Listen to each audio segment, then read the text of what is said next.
On a warm summer's evening, on a train bound for nowhere, I met up with a gambler.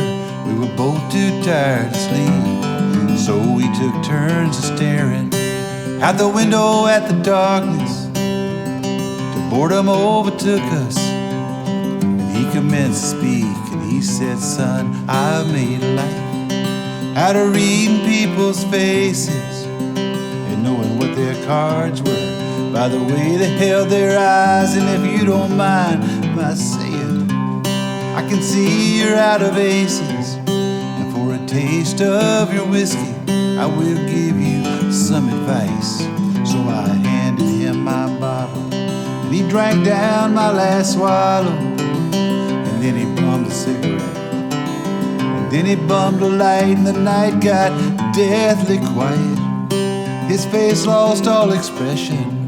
He said, "If you're gonna play the game, kid, you gotta learn to play it right. 'Cause every gambler knows that the secret to surviving is knowing what to throw away and knowing what to keep. 'Cause every hand's a winner, just like every hand's a loser. And the best that you can hope for is to die in your sleep. You got to know when to hold 'em, know when to fold 'em, and know when to walk away, and know when to run. You never count your money when you're sitting at the table. There will be time enough for counting when the dealing is done."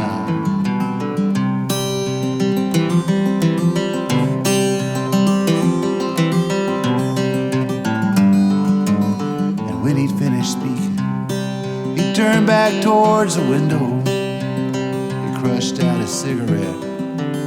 He faded off to sleep, and somewheres in the darkness, the gambler, he broke even.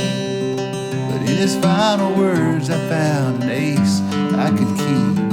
You got to know when to hold 'em, know when to fold 'em, know when to walk away, and know when to run. You never count your money when you're sitting at the table. There will be time enough for counting when the dealing is done. But you got to know when to hold 'em, know when to fold 'em, and know when to walk away, and know when to run. You never count your money when you're sitting at the table. There will be time enough for counting when the dealing is done. There will be time enough for counting